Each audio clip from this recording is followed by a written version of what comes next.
Alright, welcome back to another containerization crash course. My name is Jeff Krackenberg and we were working on some Dockerfile instructions in the last video, and we're going to pick up right where we left off in that telubu directory. And if I go ahead and do an ls in here, we'll see that Dockerfile. If I cap my Dockerfile, you'll see those three basic instructions we left off with, and these from and run are the instructions that I'm talking about. On the actual Docker reference that I'll throw in the part under the video that has the words, whatever that's called, this will be in there, but we have used from and we have used run. These are two very common ones. From is how you pull from an image, that's what I talked about last time, and run is how you can set things to run when building. But run isn't the only way to set things to go within the system. Run happens at build, when we did that build command. CMD specifies the default commands for your new image, or essentially, what's it gonna do, right? So if you have run commands, when you build it, that is when they will be executed.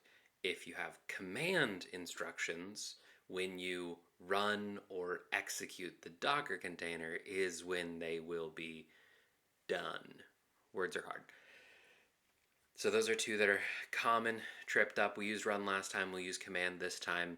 Another two that get tripped up are add and copy. Add, it says local or remote files and directories. Copy says files and directories. Copy is the better way to use it if you have the stuff locally to your device. You can just copy from where you are to where you're going. We will take a look at that as well. Add would be like if you needed to add files from a Git repository or anything like that. Why did I say repository? From a repo. Anyway, we will get into add in a later video when we add some more complicated architecture potentially. But let's just get right into it. I don't like talking too much. Just kidding. I love talking. But I'm going to VI my Dockerfile so that I can make some changes. To go into insert mode, and I'm just going to add a new line that is cmd telnet. Do we want to just do the same telehack.com?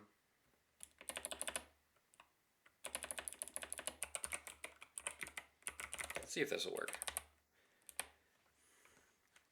So added a line that says cmd telnet play lom.com. It is Lands of Myst, a text-based multi-user dungeon in the CLI that you can access through terminal with telnet. Escape to leave insert mode, :WQ to write, quit our changes, and then we just need to run it, right?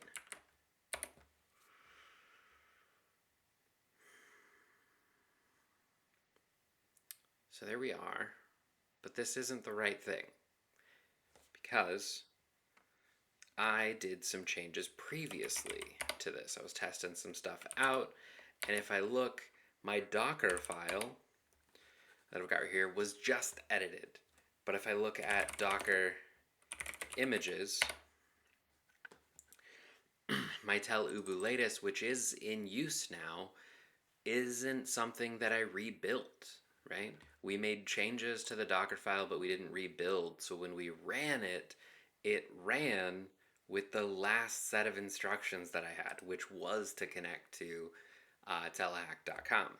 So what we need to do now is docker rm, get rid of that, and then we'll do docker images to make sure that it's not still in, is it in use still?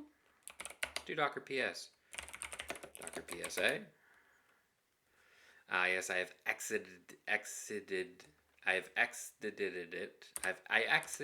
it out, but I did not close it. So let's do docker rm, and I'm just going to grab this container ID and throw it down here, and then do the same for this one.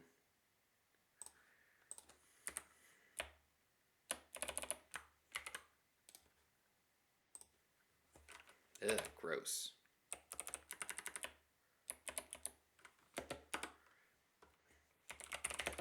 think that's all of them. Nope, I still have some other ones that I'm still sitting around in there. So what if I do docker ps, throw my $sign. What was it? Docker ps $. Oh, that wasn't right. Control C. Docker rm. I have a brain. I'll just take that tail out and it'll just try and close all of them. Error response. No such occurs. But now if I do docker images, none of them are in use. So now I have to rebuild, not debug. Docker build with the tag tell ubu, and the dot is going to build my container over the preview, or build my image. And it's saying that, hey, we've got some arguments that might not work, and that is okay. We'll just see how it runs because we're trying the play LOM instead of telnet telehack. So now I have it done. It's got a warning, but it might still work. Let's docker run it, tell ubu. Hey, connected to playlom.com. The lands of Myst. Playlom.com, LOM engine version 2.3 since 1996. Welcome to the homeland, brave soul. The creation of 1,000 forests in one acorn. What will our character be known as? We're just going to go with Penny Farthing. Did I get that name right? Yes. Yes, you did. Choose your password. Super secure password on this one, y'all. No. Yes. I forgot you have to go through all of this. And here's the lore. Kurjim, lord of the Balrogs, and his half-brother Primus, ruler of Nirvana, have conspired to eliminate the world as we know it and establish the rule of chaos. They are gaining followers and growing stronger by the day, and there is nothing that can stop them unless you and your brave comrades are summoned into the lands of Myst to attempt to recover the lost armor of Myst and defeat Kurjim and Primus once and for all. This will win you not only the hearts and minds of everyone in the lands, but also give you the immortality. Is the immortality an object? Anyway, press enter to continue. Penny Farthing is going to be a dude that is neutral, probably has a podcast. He's a goblin for sure.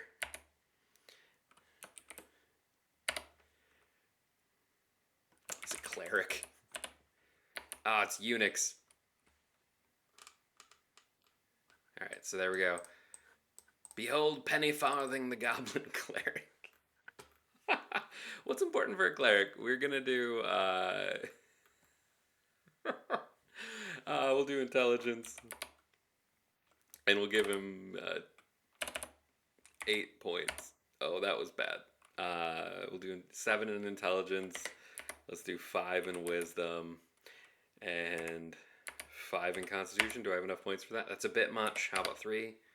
And if I scroll up because my size is a little big, I still got 12 to spend. So I can do 1 in strength or 1 in dexterity. Clerics are squishy. Let's make him punch. And then we can do finish.